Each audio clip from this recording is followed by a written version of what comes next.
Hi friends, நான் உங்க anime freak வந்துட்டேன். நாம இப்போ அட்வென்ச்சர் சோலோ லெவலிங் எபிசோட் 25 பார்க்கலாம். இதுக்கு முன்னாடி உள்ள எபிசோடெல்லாம் நீங்க பார்க்கலன்னா மறக்காம போய் பார்த்துட்டு வந்துருங்க. டிஸ்கிரிப்ஷனில் லிங்க் கொடுத்துருக்கேன். சரி வாங்க நம்ம இந்த எபிசோடுக்குள்ளே போகலாம். அதுக்கு முன்னாடி போன எபிசோடு கடைசியில் நம்ம ஹீரோக்கு கிம்மு ஒரு வித்தியாசமான மனசை கண்ட்ரோல் பண்ணுற டெக்னிக்கை சொல்லிக் கொடுப்பான். அதை கண்ட்ரோல் பண்ணதுக்கப்புறம் நம்ம ஹீரோக்குள்ளே இருக்க அந்த டீமன் பவர் டீமன் கிறிஸ்டலாக மாறி இருக்கும். அது நம்ம ஹீரோக்கு அந்த டீமன் பவரை ரொம்பவே பவரை கூட்டி கொடுத்துருக்கோம். நம்ம ஹீரோ ஓங்கி ஒரு குத்து உடனே அந்த இடமே சதறி போயிருக்கும். அதோட போன எபிசோடு முடிஞ்சிருக்கும். வாங்க நம்ம இந்த எபிசோடில் என்ன நடக்குதுன்னு பார்க்கலாம். இந்த எபிசோடில் செம்ம ஃபன் உங்களுக்காக காத்துட்டு இருக்கு. மிஸ் பண்ணாமல் ஃபுல்லாக பாருங்க, செம்மையாக இருக்கும் இந்த எபிசோடு. சரி வாங்க நம்ம இந்த எபிசோடுக்குள்ள போலாம். இந்த எபிசோட் ஸ்டார்டிங்ல நம்ம ஹீரோ அந்த டீமன் கிறிஸ்டல் பவர் யூஸ் பண்ணி பார்த்ததுல இது இன்னும் நிறைய க்ரோ ஆகிட்டே இருக்கும், இதோட பவர் அதிகரிச்சுட்டே இருக்கும். நம்ம ஹீரோ கெஸ் பண்ணி இப்படியே போயிட்டு இருந்தேன்னா என் பவர் இன்னும் நல்லா வளரும், பரவாயில்ல நான் அந்த டீமன் ரியாலமில் போய் அந்த பவர் எடுக்கிறதுக்கு இது எவ்வளோ பரவாயில்லன்னு சொல்லிட்டு இருக்கும்போது அப்படியே கட் பண்ணா நம்ம ஹீரோ கிம்மும் அங்கே ட்ரைனிங் சென்டர் விட்டுட்டு வெளியே வந்துட்டு இருப்பாங்க. அப்படி வந்துகிட்டு இருக்கும்போது அங்கே நிறைய பேர் என்ன பேசிட்டு இருப்பாங்கன்னா, சைனீஸ் கில்டு சேர்ந்த அந்த ஹெவன்லி எடுத்து கில்டு இங்கே வந்து இறங்கிட்டாங்களாம், அந்த கில்டில் இருக்க சில மெம்பர்ஸ் இங்கே வந்திருக்காங்க அப்படின்னு பேசிட்டு இருப்பாங்க. அந்நேரம் பார்த்து நம்ம ஹீரோ காருக்கிட்ட நின்றுட்டு இருக்கும்போது கிம்மு நம்ம ஹீரோ கிட்ட என்ன நீங்கள் அந்த ஏர்போர்ட்டு கிட்ட இறக்கி விட்டுறீங்களா, அந்த சைனீஸ் கில்டில் சேர்ந்தவங்க வந்திருக்காங்க அப்படின்னு சொன்னோன்னே நம்ம ஹீரோ வந்து ஏறு போகலாம் அப்படின்னு சொல்லிட்டு போயிட்டு இருக்கும்போது உனக்கு சீக்கிரமாக ஒரு காரை நான் வாங்கி கொடுக்குறேன் அப்படின்னு சொல்லுவான் நம்ம ஹீரோ. அதை கேட்டு கிம்மு இல்லைங்க பரவாயில்லைங்க, எதுக்குங்க அவ்வளோ செலவு பண்ணிட்டு இருக்கீங்க, என் அம்மாவோட ஆஸ்பத்திரி செலவுலாம் நீங்கள் தான் பார்த்துட்டு இருக்கீங்க, அதெல்லாம் ஒன்றும் பிரச்சனை இல்லைங்க சொல்லும்போது அதை கேட்டு நம்ம ஹீரோ டே சும்மா இருறா, உன்னை ஒவ்வொரு தடையும் கூட்டு போயிட்டு வந்துட்டு இருக்க வேண்டியதாக இருக்குது, எனக்கு கடுப்பாக இருக்குது, ஒரு காரை கொடுத்தா நீயே போயிட்டு வந்துருவல்ல, இல்லைனா நான் உன்னை வந்து கூப்பிட்டு இருக்க வேண்டாம்ல அப்படின்னு நம்ம ஹீரோ சொல்லிடுவான். அதை கேட்டு கிம்மு அண்ணா கேங்கு ஒண்ணா என் மேலே உங்களுக்கு அவ்வளோ பாசமானா சொல்லிட்டு மறுபடியும் ஒரு மாதிரி பார்க்க ஆரம்பிச்சிருவான். அதை பார்த்து நம்ம ஹீரோ மனசுல யோசிச்சுட்டு இருப்பான், இவன் அடிக்கடி ஓவரா உணர்ச்சிவசப்பட்டு இருக்கான், இவன் எனக்கு சொல்லி கொடுத்த டெக்னிக்கு ஒரு கார்லாம் ஒரு ஒர்த்தே கிடையாது அப்படின்னு நம்ம ஹீரோ மனசுல யோசிச்சுட்டு அந்த இடத்துக்கு போகும்போது வாசல்ல 2 பேர் நிப்பானுங்க. இவனுங்க தான் சைனீஸ் கில்ட சேர்ந்த அந்த மெம்பரு. இவனுங்க நம்ம கிம்மை இங்க இருந்து சைனா கூட்டு போறதுக்காக வந்திருக்கானுங்க.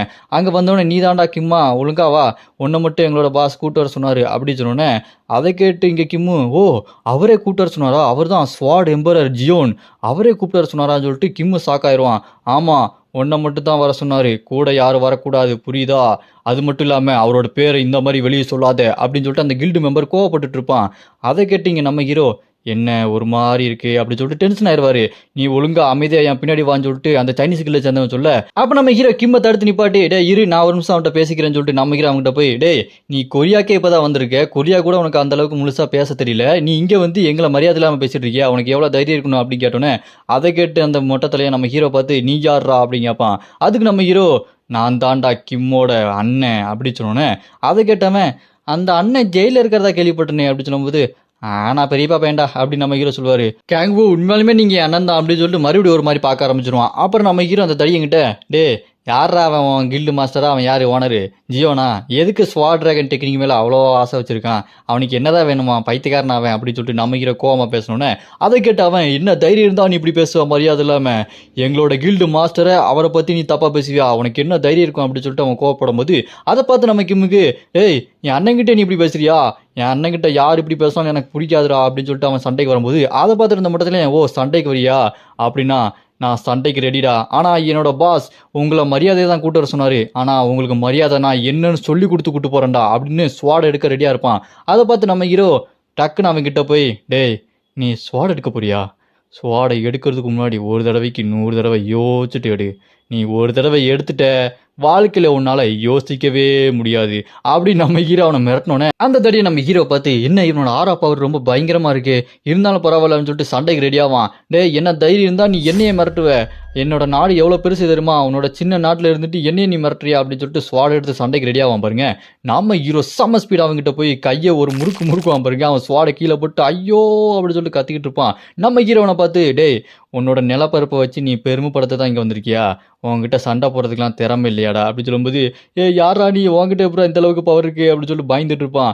அப்போ நம்ம ஹீரோ அவன் கையை முறிக்கிட்டு கிம்மு இங்கே கிம்ச்சி ஜாகா எங்கே நல்லா இருக்கும் அப்படின்னு சொல்லிட்டு நம்ம கிம்மு கிட்ட கேட்டோன்னே அப்படியே கட் பண்ணா அவங்க ஹோட்டலுக்கு போகிறாங்க, ஒரு 10 கிம்ச்சி ஜாகா கொண்டு வாங்க அப்படின்னு சொன்னோன்னே இங்கே பார்த்தா அந்த சைனா கில்லோட மெம்பர்லாம் பாருங்களேன், நம்ம ஹீரோ அடிச்சு புரட்டு எடுத்துட்டாப்புல மண்டையில கொட்டி எப்படி வீங்கி இருக்கு பாருங்க, அதுவும் அந்த தடியனுக்கு 3 கொட்டு மேலைக்கு மேலே அப்படி வீங்கி இருக்கு. நம்ம ஹீரோ என்னடா கிம்ச்சி ஜாகா சாப்பிட்றியா அப்படின்னு சொல்லி கிண்டல் பண்ணும்போது அவன் கடுப்பாயி சே இவங்கிட்ட போய் நான் அடி வாங்கிட்டேனே, அதுவும் என் கூட வேலை பார்க்குற முன்னாடி எனக்கு ஒரே அசிங்கமாக போச்சு அப்படின்னு சொல்லிட்டு வருத்தப்பட்டு இருக்கும்போது சாப்பாடு வந்து ரெடி ஆயிரும்.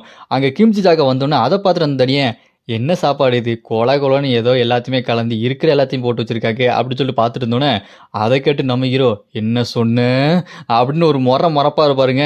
நம்ம ஹீரோ முன்னாடியே கிம்ச்சி ஜாகா பத்தி தப்பா பேசுறாங்க. இவனுக்கு எவ்வளவு தைரியம் இருக்கணும். அப்படியே கட் பண்ணா அவன் மண்டையில மட்டும் தானே வீங்கிருக்கும். கையில கட்டு போட்டு தலையில கட்டு போட்டு மூஞ்செல்லாம் பயங்கரமா அடி.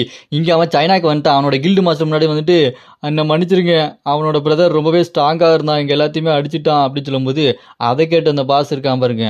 ஓ அப்படியா, அப்படின்னா நான் அவங்கள மரியாதையா கூட்டு வர சொன்னா நீ அவங்க கிட்ட வம்பிழுத்துருக்க, அதனால உன்னை அவங்க பப்ளிக்கா போட்டு புரட்டி எடுத்துட்டாங்க அப்படி சொன்னேன். அதை கேட்டது தனியா ஆமாங்க என்ன மன்னிச்சிருங்க, தெரியாம மாட்டேங்க, என்னை கோவப்படுத்திட்டாங்க, ஆனா ஒரு சாப்பாட்டுக்காக என்னை எப்படி போட்டு அடிச்சிருக்கான் பாருங்க, கொலன்னு ஏதோ ஒன்று கொடுத்து வச்சாங்க, ஏன்டா எல்லாத்தையுமே போட்டு வச்சிருக்கீங்கன்னு கேட்டேன். அவன் என் கழுத்தை பிடிச்சி நெரிச்சு அடின்னு அடிச்சு துவைச்சு எடுத்துட்டாங்க வெறும் சாப்பாட்டுக்காக அப்படின்னு சொல்லும்போது அப்பதான் தெரியுது நம்ம ஹீரோ அவன் சொன்ன உடனே கழுத்தை பிடிச்சி நெறி நெரிச்சிட்டாப்ல.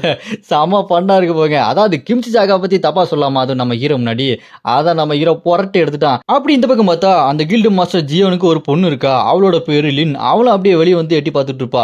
அப்ப அவன் கடுப்பாயி அந்த கில்டு மாஸ்டர் உன்னெல்லாம் மன்னிக்கவே கூடாதுடா அப்படின்னு சொல்லிட்டு அவன் பவர் யூஸ் பண்ணி அட்டாக் பண்ணுவா பாருங்க. அவ்வளவுதான், அவனை அடிச்சு வெளியே பத்திட்டு இதுக்கப்புறம் நீ உள்ளே வரக்கூடாது, வெளியே போடா நாயே அப்படின்னு விரட்டி விட்டுருவாங்க.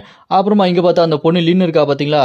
அப்பா இப்போ நம்ம கொரியாவுக்கு போகிறோமா அப்படின்னு சொன்னோன்னே அதை கேட்டு அவங்க அப்பாவும் ஆமாம்மா இவன் ஒரு பைத்தியக்காரன் தேவையில்லாத வேலையை பார்த்து விட்டான், இப்போ நம்ம அங்கே போய் தான் பேசி ஆகணும் அப்படின்னு சொல்லும்போது அப்படியே கட் பண்ணா இந்த பக்கம் நம்ம ஹீரோ நல்லா காஃபி குடிப்பான், சாப்பிடுவான், நல்லா வெளுத்து கட்டுவான், எக்ஸசைஸ் பண்ணுவான்.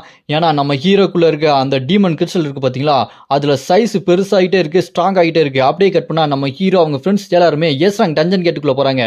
நம்ம எக்கிண்டா குட்டி டிராகனும் கேங்போ வந்துட்டீங்களா வாங்க, நீங்கள் என்ன ஹெல்ப்னாலும் என்கிட்ட கேட்கணும், கேட்காம இருக்காதீங்க சரிங்களா அப்படின்னு சொல்லிட்டு பேசிட்டு இருக்கும்போது அங்கே ஒரு மான்ஸ்டர் இருக்கும், எஸ் ரேங்க் மான்ஸ்டர்.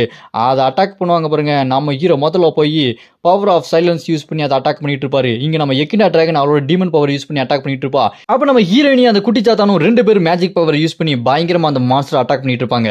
அதை நேரம் இந்த பக்கம் பார்த்தா நம்ம கிம் ஹீடன் ஸ்வாட் டிராகன் டெக்னிக் அப்படின்னு சொல்லிட்டு அதை யூஸ் பண்ணி எல்லா மான்ஸ்டரையும் வெட்டி வீசிக்கிட்டு இருப்பான். இந்த மாதிரி எல்லாருமே வெட்டி வீசினதுக்கு அப்புறம் அங்க எல்லா மான்ஸ்டரும் செத்து போயிடும். இங்க சியோலா அங்க டைசு எல்லாருமே சூப்பர் சூப்பர் நம்ம எஸ்ட்ராங் மான்ஸ்டரே போட்டு தள்ளிட்டோம் அப்படின்னு சொல்லிட்டு என்ஜாய் பண்ணிட்டு இருப்பாங்க. அப்படி பேசிட்டு இருக்கும்போது திடீர்னு பார்த்தா 3 மான்ஸ்டர் ஓடி வந்துட்டு இருக்கும். அதை பார்த்து நம்ம ஹீரோ இதை நான் சமாளிச்சுக்கிறேன்னு சொல்லிட்டு பவர் ஆஃப் டார்க் ஸ்பீரை யூஸ் பண்ணி அது எல்லாத்தையுமே ஒரே அடியில் போட்டு தள்ளிடுவாரு. அதெல்லாம் செத்ததுக்கு அப்புறம் அந்த இடத்துல இருந்து 3 பேர் யாரோ வந்துட்டு இருக்க மாதிரி இருக்கும். யாருன்னு பார்த்தா அந்த சைனா கில்ல சேர்ந்த பாஸ் தான். ஸ்ட்ரைட்டா டஞ்சன் கேட்டுக்குள்ளேயே வந்துட்டான். அவன் வந்து நம்ம ஹீரோ கிட்ட பேச ஆரம்பிப்பான். கூட பார்த்தா அவன் பொண்ணு லின்னும் பக்கத்துல டிரான்ஸ்லேட்டர் இருப்பான். நம்ம ஹீரோவை பார்த்து அவன் சொல்லிட்டு இருப்பான், இதுக்கு முன்னாடி நடந்ததுக்கு என்ன மன்னிச்சிருங்க, நான் தான் சைனா கிட்ல இருந்து வந்திருக்கேன் அப்படின்னு சொன்னேன். அதை பார்த்து கிம் நம்ம ஹீரோயினி எல்லாருக்குமே என்ன இவங்க சைனீஸ் பேசுறாங்க எனக்கு ஒண்ணுமே புரியலையே அப்படின்னு சொல்லிட்டு இருக்கும்போது பக்கத்துல டிரான்ஸ்லேட்டர் பார்த்து சொல்லுப்பா சொல்லும்போது அந்த டிரான்ஸ்லேட்டு எங்க இவரு உங்ககிட்ட மன்னிப்பு கேட்கறாருங்க அப்படின்னு சொன்னோன்னே அதை கேட்டு நம்ம hero power of language power use பண்ணி சைனீஸ்ல பேசிட்டு இருப்பான். ஓ உங்களுக்கு சைனீஸ்லாம் தெரியுமான்னு சொல்லிட்டு அந்த கில்டு மாஸ்டர் பேசிட்டு இருக்கும்போது என்ன அப்பாலஜின்னு சும்மா சாதாரண வந்து மன்னிப்பு கேட்டால் போதுமா, உங்களோட ஆள் எவ்வளோ அசிங்கப்படுத்தான் தெரியுமா, அதுக்கு தான் மூஞ்செல்லாம் உடச்சுட்டேன் அப்படின்னு சொல்லும்போது அதை கேட்டு அந்த சைனா கில்டு மாஸ்டர் இருக்கான் பாருங்க, அவன் அப்படி தலையை குனிஞ்சு என்ன மன்னிச்சிருங்க அப்படின்னு சொல்லிட்டு கேட்டோன்னே அதை பார்த்து அவனோட பொண்ணு அந்த டிரான்ஸ்லேட்டர்லாம் சாக்காயிருவானுங்க.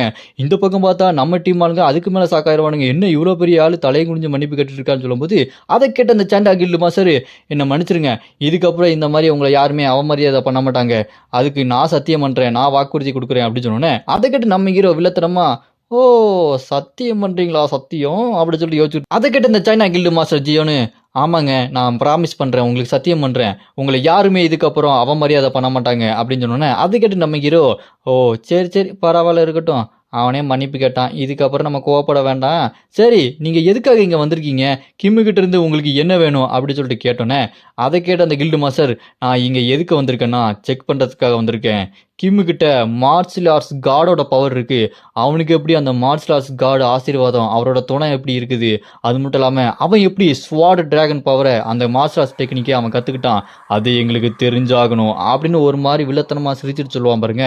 இதோட இந்த எபிசோடு இங்க முடியுது. நான் அடுத்த எபிசோடு ஆல்ரெடி அப்லோட் பண்ணிட்டேன், டிஸ்கிரிப்ஷன்ல லிங்க் கொடுத்துருக்கேன், மறக்காம போய் பாத்துருங்க. இதுக்கப்புறம் தான் நீங்க நினைச்சு கூட பார்க்க முடியாத நிறைய ட்விஸ்ட் அண்ட் டர்ன்ஸ்லாம் வரப்போகுது, அதனால மிஸ் பண்ணாம தொடர்ந்து கண்டினியூவா பாருங்க. மறக்காம இந்த வீடியோக்கு லைக் பண்ணி சப்போர்ட் பண்ணுங்க.